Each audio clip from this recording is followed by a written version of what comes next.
Mi Señor es mi pastor, nada me faltará. Las palabras de Jesús, de Dios, en el Evangelio del día de hoy, evocan el Salmo responsorial de este domingo y nos invitan a reflexionar sobre lo que es Jesús, nuestro pastor, y los pastores que el Señor pone a disposición de su iglesia. En verdad, Jesús es nuestro buen pastor, que guía a las ovejas hacia verdes praderas, como dice el Salmo responsorial. Quiere que nos acerquemos y vivamos como ovejas del Señor, todos unidos. Es como una familia, como los padres y las madres en sus hogares quieren mantener a sus hijos unidos. En cierta manera, los padres son pastores del rebaño que Dios les da en su hogar. Es como si el Señor nos manda pastores y los pastores mandan a los padres de familia para que los padres pastoreen a sus hijos, los lleven hacia Dios, Jesucristo, que es el buen pastor. Y la manera que hacemos eso, tanto los padres de familia como los padres de la iglesia, pastorear, es cuidar del rebaño. Y eso se hace de una manera práctica. Por eso llamamos los trabajos pastorales a los que la iglesia se refiere. Ponen la doctrina de la iglesia y las enseñanzas de Jesús en los evangelios en práctica. Eso es un trabajo pastoral, es decir, apacentar a las ovejas, enseñar a las ovejas. Y la imagen que Dios nos pone en el evangelio del día de hoy, Jesús mismo, cuando desembarca, vio una gran multitud. Aun cuando estaban buscando tiempo para descansar, se encuentran al otro lado del lago y Jesús está tratando de cuidar las necesidades de todos, tanto las necesidades como de los apóstoles que tenían de descansar después de su trabajo, como la necesidad del pueblo que necesitan de su pastor. Desembarca Jesús en el evangelio de este domingo y lo estaban esperando y se compadeció de ellos, dice el evangelio. Ese es el trabajo pastoral, compadecerse de ellos. ¿Y qué es lo que hace el Señor? Porque los ve, andaban como ovejas sin pastor, es decir, desparramados.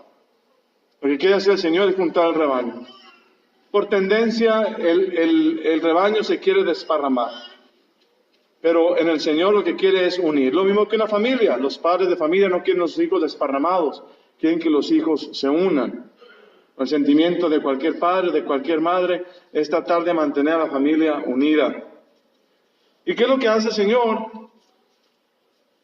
No se pone a hacer un milagro. ¿Qué es lo que pudo haber hecho? Jesús sabe que si hace un milagro, va a venir la multitud. Pero ¿qué es lo que hace? Se pone a enseñarles muchas cosas, dice el Evangelio. Se pone a enseñar, a hablar de parte del Señor, a traer la palabra para atraer al pueblo. Dice la aclamación antes del Evangelio este domingo, ¿por qué el Señor enseña? Mis ovejas escuchan mi voz, yo las conozco y ellas me siguen.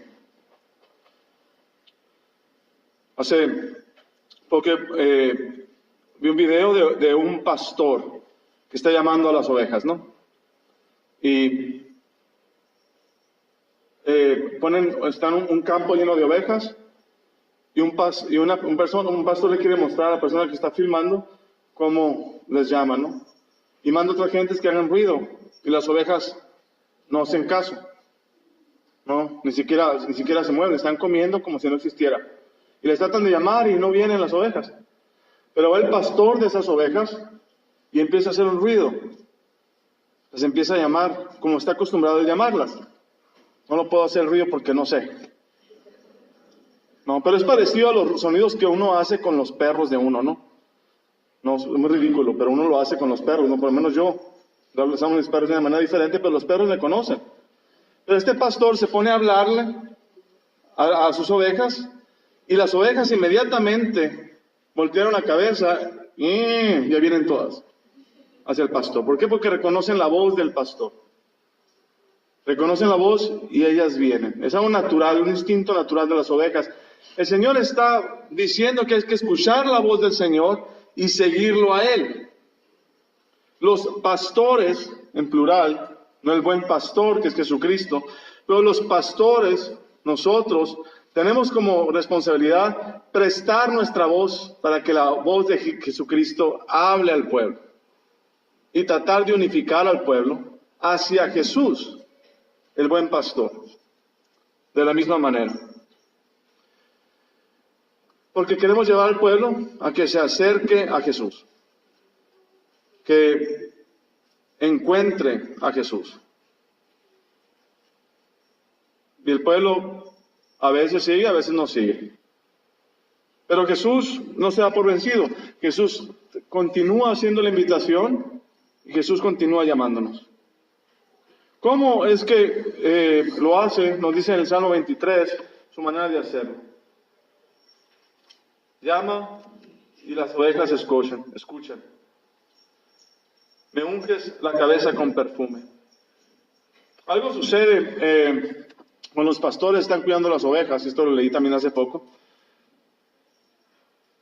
que las ovejas les entran unos animales por las orejas, a las ovejas. Y estos insectos se meten por las orejas de las ovejas y ponen sus larvas y sus huevitos adentro de la cabeza de las ovejas. ¿No? Cuando llega el tiempo de que crece la larva, empiezan a dañar el cerebro de las ovejas. Imagínense el dolor de cabeza que les da. Que una larva esté creciendo dentro de tu cabeza.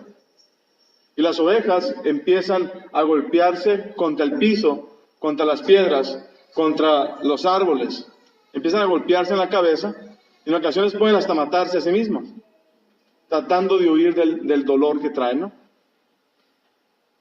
Por eso el pastor unge la cabeza con óleo.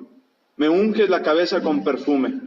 Porque el perfume con el que ungen a la oveja protege el oído, protege el rostro de la oveja para que no entre la larva, para que no entre el animal, el insecto, a dejar su larva adentro de ellos, para protegerla, ¿no?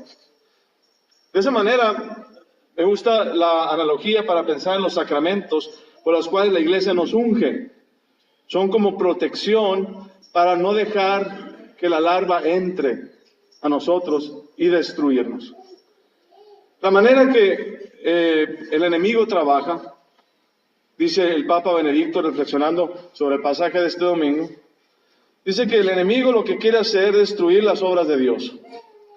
Y la manera que el enemigo destruye las obras de Dios, lo hace por medio de la división. Diría, antiguamente se decía, divide y vencerás, ¿no? No, Napoleón creo que fue el que dijo. Divide y vencerás. El enemigo tiene esa tendencia. Hay que dividir para poder vencer. Si queremos dividir una familia, si queremos vencer a una familia, destruirla, hay que dividirla, ¿no? Pero el Papa Benedicto, reflexionando sobre esa división que el enemigo quiere hacer, la pone en 3 fases. La primera cosa que hace el enemigo cuando quiere dividir, empieza por el individuo. Divide el alma y el cuerpo. Es decir, nuestro espíritu, nuestra mente quiere hacer el bien, pero nuestro cuerpo termina haciendo el mal. ¿No? Eso lo llamamos el pecado.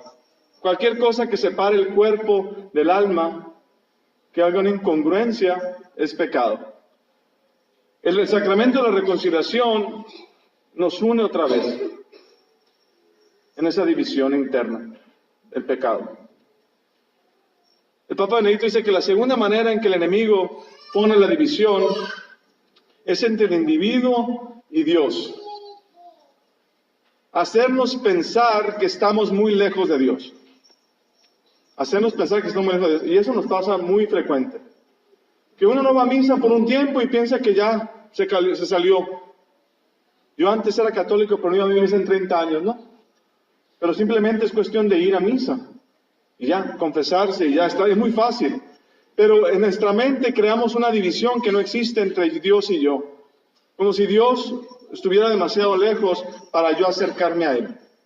Entonces el enemigo lo que hace es que nos hace pensar que estamos muy lejos de Dios, cuando en realidad estamos muy cerca de Dios. Simplemente es pensar en Él y Él piensa en nosotros. Es una unión con Dios muy fácil. La tercera manera en que el Papa Benedicto nos dice que el enemigo trata de dividir es creando conflictos interpersonales y sociales.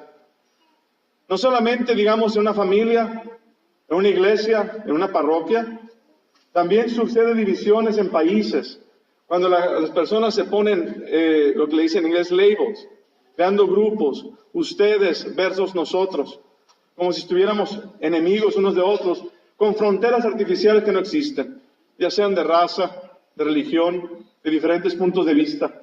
Cualquier cosa que no lleve al diálogo, sino que lleve simplemente a dividir grupos de personas con otros. Todo esto, división, no es el trabajo de Dios. Y lo que hace es que destruye la paz. Donde hay división, no hay paz. Donde no hay división, no hay paz. El trabajo de Jesucristo, el buen pastor, es llevar a las ovejas al rebaño del Señor para que nos dé la paz. Inclusivemente en la segunda lectura de este domingo nos dice San Pablo a los Efesios que estamos unidos a Cristo, que antes estaba lejos, están cerca en virtud de la sangre del Señor. Jesucristo es la paz entre nosotros, los que estaban lejos, como que los que estaban cerca. Lo que hace el Señor es que unifica. La paz de Jesús une. Pero fijémonos cómo es que el Señor trae la paz. El Señor no trae la paz apuntando a otros. El Señor trae la paz haciéndose. Aquel que es pastor se hace oveja, se hace cordero de Dios y quita el pecado. Lo que hace el pastor es ponerse, como dice Jesús, se anonada, dice la palabra, ¿no? De sí mismo, de su dignidad de Dios, y muere en la cruz. Jesucristo no mandó a que otro muriera en la cruz. El pastor, el buen pastor, se subió al madero de la cruz y murió él mismo para unificar al pueblo de Dios, para que fuera uno, como el Padre y el Hijo son uno. El deseo de Jesús es traer a la paz por medio de la unidad, de la unificación. Dice el Salmo, tu vara y tu cayado me dan seguridad. Esa palabra que el Señor nos enseña es de qué manera el Señor nos reta a nosotros para trabajar para la unidad. ¿Qué podemos hacer nosotros para trabajar para la unidad?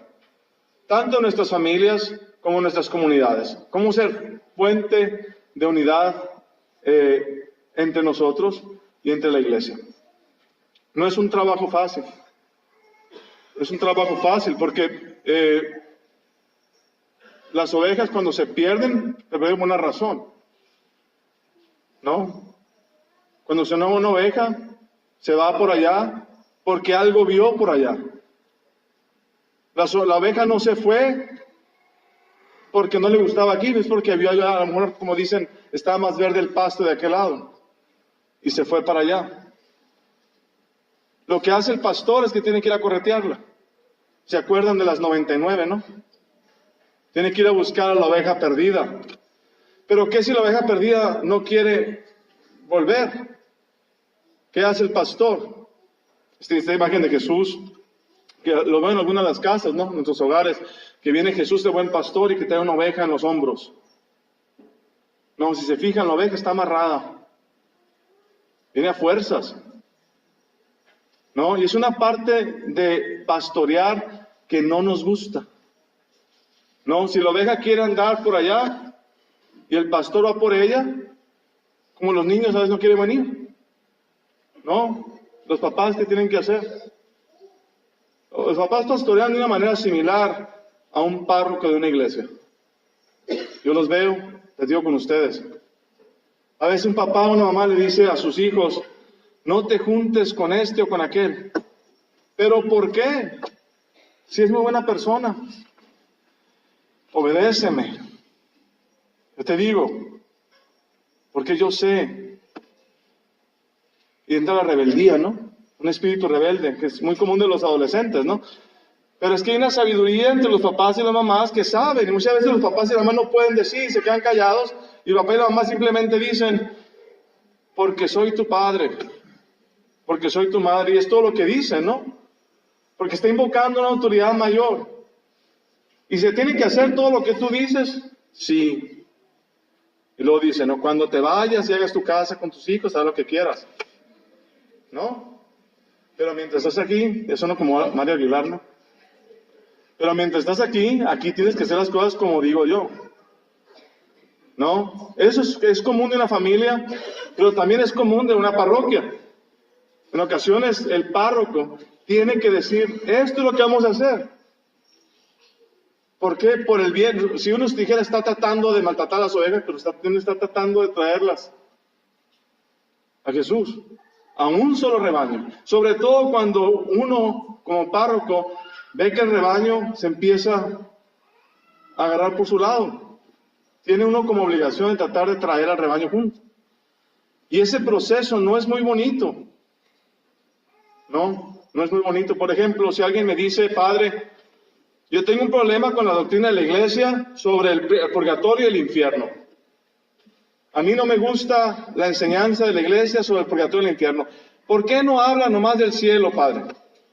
¿Por qué tiene que mencionar al demonio en el sermón?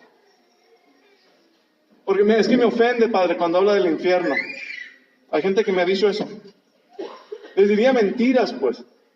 Si el padre dice, vamos a dejar el infierno, el purgatorio fuera del vocabulario,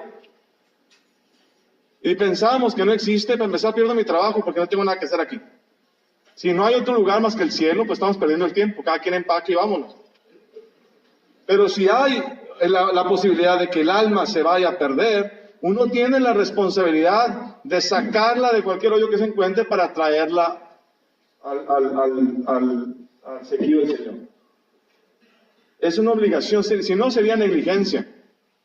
Si yo les dijera, no existe el purgatorio, no existe el infierno, hay un infierno, pero no hay nadie ahí, como algunas personas dicen, está diciendo mentiras. Y el día que te llame el Señor a su presencia, vas a llegar a las puertas del cielo y va a estar San Pedro con las llaves y te va a decir, ¿qué pasó? Vamos a mandar al purgatorio. Ah, no, pero el padre Juan Carlos dijo que no había purgatorio.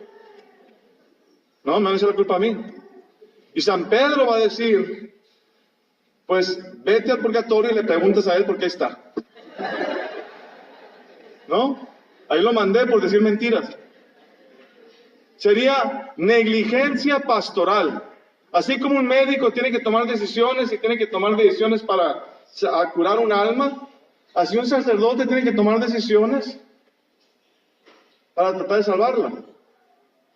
Dijera uno, es que a lo mejor la manera en que el padre Juan Carlos agarra las ovejas no es como me gusta a mí. Por eso es que el Señor manda muchos pastores. ¿No? Para tratar de llevarlos a Dios. ¿Se acuerdan del conflicto que había cuando Jesús y Juan Bautista, que vienen unos de Juan Bautista y le dicen a Jesús, aquel está predicando en tu nombre, en nombre de Dios? Pensaron que estaba dividiendo y Jesús dice, no, Juan Bautista está haciendo su trabajo, déjenlo, aquel que no está contra mí está junto conmigo, algo así, ¿no? La iglesia tiene muchas maneras, muchos medios, muchos métodos para llevarnos a Jesús.